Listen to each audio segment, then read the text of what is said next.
there is no magic. The magic doesn't exist. There is no piece of information that you're missing that's going to turn you into this player that you want to become. The difference between a professional and an amateur isn't that a professional is doing magic stuff. They're just doing a lot less crap than the amateur. Hi, this is Tony Ruggiero here on the Tour Coach Podcast. Thanks for listening in. You're about to get some golf information to help your game from the best teachers, mental coaches, players, fitness experts from around the world. These are all the people that I deal with day in, day out, traveling the PGA, LPGA, Korn Ferry Tours, or down there at Old Palm where I do most of my teaching in Palm Beach Gardens. So sit back, relax, and let's get better at the game of golf. And hey, if you like what you hear, please, please, please take a second, like, subscribe, and share it wherever you get your podcast. All right. These are my favorite times right here. It's like nap time with Brady. I get to sitting in here on the Tour Coach with my good friend, one of the great teachers in the game, somebody I always enjoy hanging out with from out on the left coast, the West Coast, my boy Brady Riggs. What's up, Brady? What's up, TR, man? So happy to see your smiling face. Miss you. The red goat's not red, but I've been looking, man, I'm getting so damn gray. It is Dude, yeah, it's getting a little white. Mm-hmm. What are you gonna do? White goat. Yeah. We got talking about things we could talk about today. And, obviously folks want to get better at teaching and they're wanting to get better at playing, which is why they do this. And, you and I were talking about because we've had experience, and I've always been one. I think it's healthy as a teacher to have a group of people, a quorum that you trust, that you can bounce swings off of and throw swings off of and pick people's brains. I've done that a lot. You've always been one of mine. I like to have diverse type people too, because I feel like if you had 5 other Tonys looking at it, we're all going to see the same. But sometimes, I sent you one the other day of a LPGA player, and it's like, hey, like I'm stumped a little bit or whatever. Like, I think it's good to have different points of view. I totally agree. And I think, we've been lucky, the two of us, because we've been able to even share players, which is a good thing. I think it's hard because growing up in this business, it's very nomadic and everybody's very territorial. And, everybody's afraid of losing clients or, their information getting out, whatever. But I think if you can find people that are like-minded, that are trying to, because I think I need to learn all the time. I'm growing all the time as a teacher, and I learn from everybody that I go with, that I hang out with. Sometimes I learn that I think my way is more effective. And then sometimes I steal from the person that I'm hanging out with, which is normal, but I do think so much from you. Exactly. No, I still have the pivot pack. Don't even talk to me right now. I'm using that all the time. I love that thing. But I think it's cool that, when you find people that are like-minded and really want to get better, and help their players, then you're not worried about losing clients. You're not worried about getting the information out. You're actually looking for confirmation or somebody to help you maybe see something that you're missing. And, we're fortunate enough or unfortunate enough to work with a tour player together. And then, I just sent you a guy, down to Florida who I really like. He's an interesting guy because it only can help, right? I mean, and I've been giving him my perspective and we're working through some stuff, and he goes and sees you and he's like, well, hey, I really like this about what Tony did and this. And I think it's great because I get to get that feedback too, because I'm working with him, so anytime we can share swings, bounce ideas off each other, that's only going to help both of us in the long run for sure. And obviously, I think it's interesting. We come at things from different views, different angles. I think we're trying to accomplish a lot of the same things. I mean, we know what functional good golf swings generally look like, especially impact, right? Yeah. And we come at it from different views. And I always, one of the reasons early when I first, way back, I don't even know how many years it was when I first met you and I first asked you to come on the old radio show on PGA Tour Radio and all that, was, your point of view came from such of more of a scientific approach than mine was, right? And it interested me because I would try to see what you saw, and then I would see a lot of the same things, but I would maybe see them a little different or try to figure them out a little different. So like to me, it was big for me as growth as a teacher, like being your friend, and obviously we're great friends, but like being able to, see that. And then obviously we've been friends for a long time, and you've watched as I've gotten to know more and more and more, like with Colby, and we do more and stuff. So like obviously the influence on some of the movements and some of the stuff I've learned from like his work, and you watch the stuff he's done with players has infiltrated what I do. And like, but it's interesting. But I think having that resource is awesome. And I got, like we were talking before we came on the air, good friend of mine was a great mentor of mine, Tom Ness, just recently passed away. But Tom was like the consummate golf machine teacher. Right? Mm-hmm. And he was such a great resource to send a video to, and you'd get this text back of bullet points that was golf machine, right? And I know that there's people that don't like all that, but it was, especially for me as a young teacher coming up, Brady, that was phenomenal information for me because it was like organized, Right. and the way he said it. And I think that's something that players, and a good direction for this podcast is players and teachers understanding how to organize what you're doing. And I thought that's what was always so helpful with the stuff. And you're the same way. When I send you something, you come back and it's an organized approach. I appreciate that. I think it's a really good way to frame the whole picture, right? Like there's players are unorganized, and they don't see how one part of the game impacts another. And so I'd explain it this way. I have a guy today who I teach who's a member at LA Country Club and at the Valley Club and some other great courses in the LA area. And really good dude.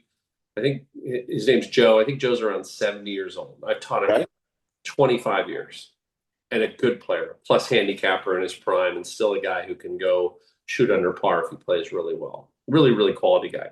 Loves to learn. And, we're always working on moving his body in certain ways to help him find the low point. And then his miss, because he's a drawer, when he doesn't move really well, not only will he not find the low point, but the face will rotate a little fast, right? Yeah. It'll get away from him. So I was trying to explain to him in the process of where you aim, how important that is to help you with your mechanics. And I was explaining it in this way, like if your body slows down and you're a drawer, you're probably going to lose it left. Right? But if you're standing over the ball and you're aiming at where you want the ball to start, right, not where you want the ball to land, what you're telling yourself is, I need to start it on the line that I'm aimed on. And that's confining in a way. But if you actually aim where you want the ball to land, knowing that you're a drawer, now you have to start it to the right. And to start a ball to the right, I got to move well. Yeah. There's no way I can start a ball right if I'm behind it. And by moving better, I can bottom out better, and I can keep the face from getting too rotated too quickly. So the process of kind of just aiming and where you're targeting, like I told him, I don't care where the ball starts, right? I just want it starting right. I don't talk about starting lines with you. I'm talking about land line. Yeah. So if okay, I'm aiming at the target and I'm a drawer, I've got to start this ball right. I got to start it right or I'm screwed. It's going to go left. So now standing over the ball, as you're getting ready to go, I got to start this right because I'm aimed at where I want it to land. Now you're going to move better. That's going to help you bottom out better. That's going to help you be able to go around to the finish like we want you to do. So the organization of that whole thing that you just were talking about, it matters, like I want players to understand why they're aiming where they're aiming for their specific shot shape and how that comes back into their own mechanics and why that reinforces what we're trying to do with their mechanically. And now the whole thing can come together much better, and then the miss makes some sense, like, oh, it started too straight. Well, we didn't move very well, or it started where I wanted, but I didn't draw it enough. All right, well, you need to feel more around to the finish, with your right side to get so now they've got a very big kind of puzzle piece put together where they can see, okay, I got to walk in and visualize this, my landing line. I want to start it right at that. I know it helps reinforce my mechanics. And when I don't hit it the way I want, I know what happened. Now you're organized, and people undervalue that. And I think as coaches, like you said, when you talk to somebody else and get their perspective, now you're seeing how this person is organizing that player to help them get better. it may not be that you go about it the same way, but just the mere fact that maybe they mentioned something in the setup or in an alignment or whatever the hell it is, that helps me organize my players. And if I sit in my own box as a coach and I don't really reach out and I don't listen to other coaches, then I never get to experience that. And it's going to keep me from being as good a coach as I want to be. And as a player, I think it's important to keep asking those questions of your coach. Why am I doing that? How can you help me on the court because I feel like I'm not able to execute? And that's how you help guys get up the ladder in terms of performance. If they're not organized, they can't get there. And I think, I think if you're a player, you want to know not just what you're working on today, but big picture where you and your teacher are going. Totally agree. Right? Totally agree. Now you got to be disciplined enough to say, like, I'm not going to jump ahead to chapter 4 when we're in chapter 1. But I think that's a huge part of like understanding. I think that's one thing personally, I think that the best teachers are really good at. Like, I know when you start with a player, and we've talked about some of the people you have great skill, like you have a plan and you have a vision where you want that puzzle to go.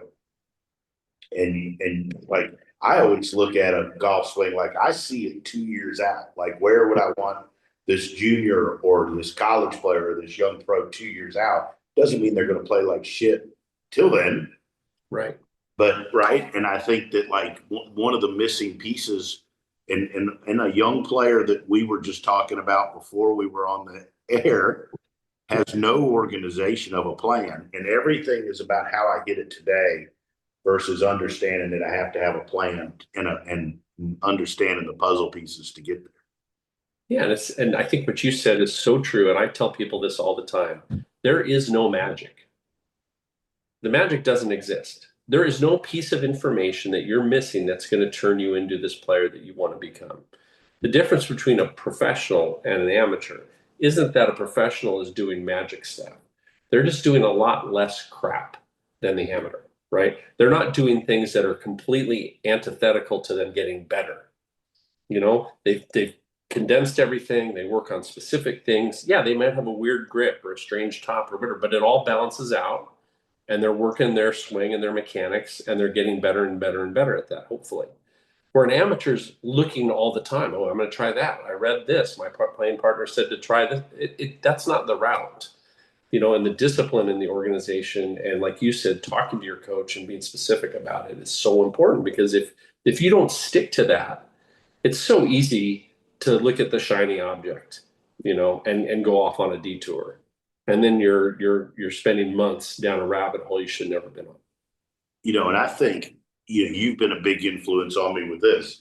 Is I think one of the missing pieces and one of the puzzle pieces for those really wanting to improve is the organization of their practice, right? And that's a place that I think that it's shocking how many tour players are shitty at it. True. Not shocking how many recreational golfers are shitty at it. But to me, that's one of the easiest ways, if you're a 15 or a 10 handicapper or an 8 handicapper, to make a big jump, is just to become very organized in your practice. I have a not a kid anymore. He plays for Duke. And I've taught this kid since the Frederica days and teach his whole family. And we just did a FaceTime lesson, and he has a Google Doc that he puts his practice plan in, and it's very detailed. It's broken down by the number of balls he hits for each thing. And some of it are slow swings where you don't care where it goes or how far. And then a portion of it is gamified stuff that I've taken from you, right? And like, there's no wonder this kid's gone and now he's playing at a major school and, at a Division I school, big program. But like, to me, I don't know, like the guy that's just trying to break 80 all the time, if he just did that a little bit, he'd go from shooting 82 to 78 in a month, probably.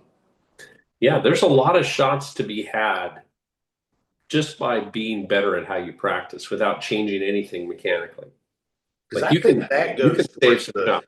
I think that goes directly towards what you said a couple minutes ago about just not sabotaging yourself or doing as much back dumb shit basically on the golf. Right. Yeah. And what's cool is you're talking about a golf machine guy, and how he's going to lay something out, and then it may not be the same information, but you can take from that, right? But what's weird, in my opinion, is that like as time goes on, even as a coach, we change. We may be really technically focused for a period of time, and then we might move, and then you're having a span of your career with Colby right now, where you're learning a lot from him on how the body moves and how important it is to understand that in your teaching and help your students in that way.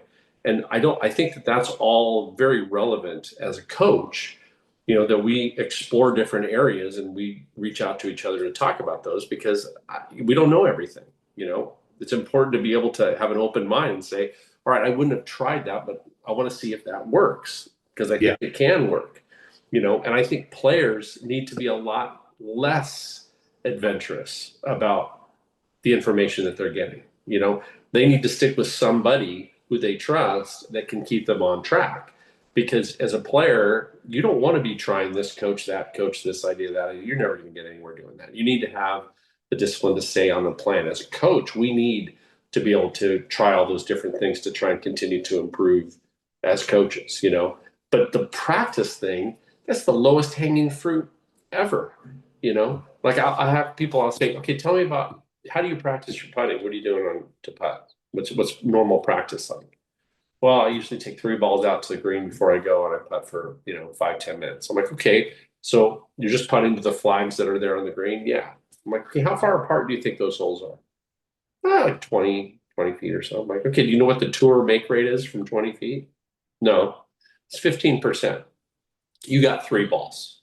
Okay, you're not making those, most likely. Every once in a while you will. And then how many you get a 3-putt from 20 feet? Well, I'm not going to 3-putt. No, you're not. You're not going to 3-putt from 20 feet. So now you're hitting a putt that you're not going to make.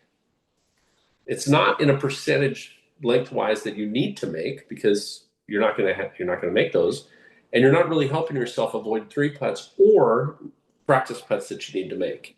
You have no stress. You're probably not in your routine, right?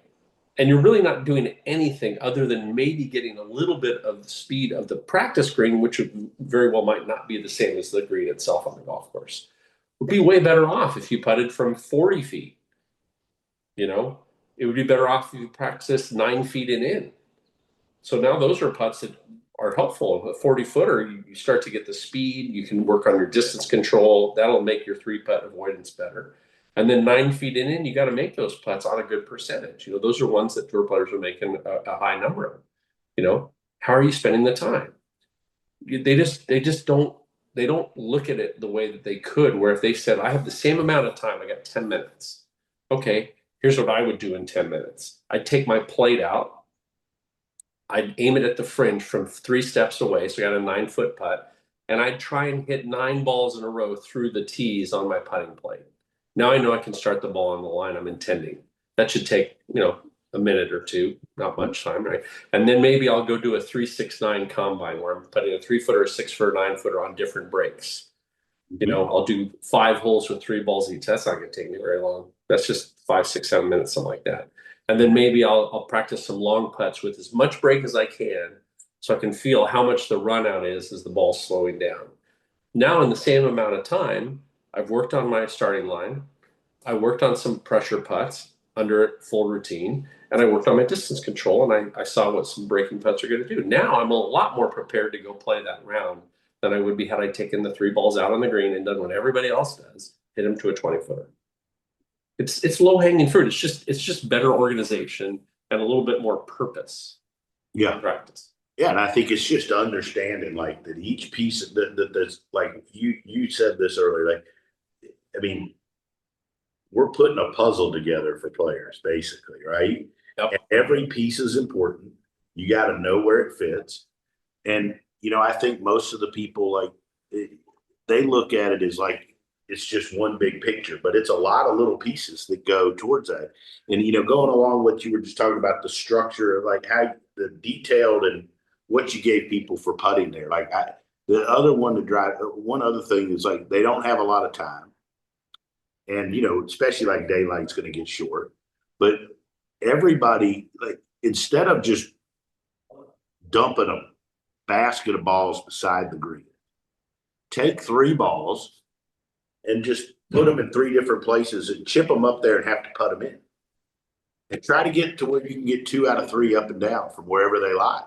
And do that 3 times. It'll take you 8-10 minutes. Right. That's real practice. Yes. Because if you sit on the same spot with 30 balls hitting the same shot, I mean, anybody over time will figure out a way to make that shot work, but you're not challenged. Each shot is the same mindless thing about where you're going to land. You're just not really gaining anything. But if you randomized and you hit a third of the balls or even less than that, and each shot had its own specific lie, and you had to figure out where it was going to land, and then, okay, well, this one's on the downslope or whatever that is, and then you hit it up on the green, and now you take the time to mark the ball, right? If you use the line of the ball, you do it, you full routine, you read the putt, and now you hit the putt. Yeah, you're not getting the number of reps in, but that rep is way more valuable when you go to the first hole and you miss the green than not having the shot you were practicing anyway, because you're never going to, and then not having the process of going through, where do I want to land it? What is this lie like? I used Maddie, my daughter, as an example of that because she was a sophomore in high school when she had a concussion, decided she wanted to try and play golf. Well, I had to expedite the process. She had talent, but I had to speed up the growth of a player. So what we did on the course every day, we'd go on the course every single day, and I would have 6-8 balls in my pocket. Mm-hmm. We'd hit balls into the green. I'd throw the ball, all the balls around the green in the various lies, any lie I could find. Rough, fairway lie. I don't care where it landed. I didn't care how it was sitting. Right. Okay, we're hitting these up on the green. Each one, you got to pick a landing spot. We got to walk through it. And every hole, we'd hit 6 or 8 shots around the green. Now, if you do that on 4 or 5 holes every single day, you're going to get pretty good at short game. Now, if you spent that exact same amount of time in the chipping area from the exact same spot, I don't think you're getting as good. Because you're not reading the lie, you're not reading the slopes, you're not doing any of the things that you have to do to really be effective around the green. No. And it's easy. It's easy. That's not time consuming. That's not hard. You don't have to challenge yourself mentally. You're just spraying balls, or like you said, take 3 balls, throw them over here, throw them over there. Right. Go through the process. That's super productive. You don't need a track man. We don't need to do any of that shit. We just need to go out there and work at it.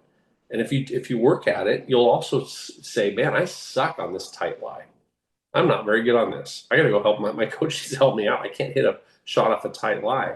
I'm struggling with the contact. Okay, that's meaningful information that your coach can help you with. And you can look at the mechanics. Again, organizing the practice time so that you get something from it. Right. And I think that's just such a big part, no matter where you are. And again, I mean, because so many teachers listen to us. I don't know why, but they do. But it's my good looks and your boyish charm for sure. It's got to be my charm. People don't call me charming as they used to. I think I'm becoming a dick. But anyways, it's that organization. I mean, our job is to coach them. And I think that's one thing. I know you're big on this. Like, I mean, making a player better isn't always jumping in there and teaching them the stuff you'd want to teach so that you look like you know something, right? And I mean, there's a lot of teachers out there that do that. I think there's a bunch that change tour player swings so that they've done something to them when the golf swing wasn't really what's keeping them from winning. And I think it's the same. Like the guy that shoots 80, I mean, sometimes what he needs is more structured practice to shoot 75. Maybe it is just tweaking his grip a little and not doing an overhand, right? Like maybe he doesn't have the ball in the right spot. Right. Well, I was going to ask you, so out of all the young players you have, and I know you have had a couple that just gained some status, right? I'm thinking one in particular who I know you love their swing and how they've worked at it over the years. Tell me about Emilio's journey and kind of where he was and how he got to this point now. I'll be honest though, I looked at some of his old swings, found some, and they're not that different. I wondered if I've done anything. Hey, you know what? That might be the most important lesson of all, right? Is if it's not broken, don't fix it. Just help it function better, help him get organized better. But I watch his swing and I'm like, that thing's good, man. Like it's such a good move. And it's unique and it's his own, right? And being from California, you'll agree, because I know how you like Mexican food. The only thing we fight about is I like hard shell tacos. He does not. That's if I do it, he said He'd fire me if he saw me. He's correct and you're wrong. Okay, I stand correct. Yeah. But anyway, but he's always, it's always had that little Spanish flair. You know what I'm talking about? That little, right? Yeah, like a little. He's got some width in the finish, and and like we're never going to take that out of it. Like no way. And I think it's a great lesson. I use him as an example so much from the fact that it was not always an easy path. He had times he's been very frustrated and depressed after Q schools or seasons. But he's realized he's worked on the same three things for 5 years, 6 years. Wow. He's just gotten better at them. And he's gotten, to his credit, he's gotten better at his mental approach. Dr. Carton has done awesome with him. And the interesting thing about that, and we're talking about puzzle pieces, Brady, is he said he realized that he needed to keep talking to him and keep that line of communication open, even when he was playing good. Not just wait until the shit hit the fan and he had a bad one, right? Which I thought was interesting. Right? No, I love watching his journey, because I know how hard you've worked and I know how much you've enjoyed working with him over the years. And he's the best. I feel like that, even if he never makes it anywhere, and he just gets his tour card, I think he's going to go places on the tour. I really do. But I do think like that as a coach, and we've had this conversation, man, for years, you and I. Years. And that is, you better go to somebody who at some point helps somebody else play worth a shit. Yeah. Right. And that's what you've done with him. He was a good player when he got to you. I'm not denying that. But look at the journey, man. Yeah. And I know, and what I have so much respect for you and for Wayne Flint and for all the guys that do this development work with players and help them get to that level, is it does take a plan and it takes patience and it's an all-encompassing approach. It is hard work to get guys there, and it's really, for me, as a coach, it's very, very rewarding to get a guy there, to get a player to college golf's a big deal. If you started with them when they're 12 or 13 or 14 years old, it's tough getting somebody to there. And they get to that spot, and now you've taken him to the tour. It's just really, hats off to you as well. You've done it a gazillion times as well, and you're doing so much good stuff, especially with a few of the ladies. And but yeah, I mean, that's what I enjoy doing. But I think that the model of what he's done works for the guy at home or the lady at home that wants to cut their handicap in half, right? Like I think journey's it's so true. I've got a funny story. So I got a girl who I'm teaching. She's at Sewanee, which is down in Tennessee. Oh yeah, I know, yeah. College in the South, right? And I never knew I never heard of the school before, but this girl came to me as a sophomore in high school, and she was a volleyball player. Mm-hmm. And she's not a big girl; she was a setter. Anyway, she wanted to play golf, and I taught her dad and her grandfather. This is how long I've known this family. Oh my Makes God! Me feel quite old, Tony. You are old. Now you're. It's scary. It's scary when you've taught 3 generations, right? So anyway. Mm-hmm. They come and hey, she really wants to play. She wants to see if she can, enjoy this sport like she did volleyball. She's kind of burned out in volleyball, whatever. So she starts out her first tournament she played. I think she shot 113. That was her first event. Okay. So this girl and Maddie's been doing her short game. I've helped her with her short game. Maddie helped her with her short game and her putting. And I did the full swing. And she's got a fun, very unique swing. Like her head turns on the backswing.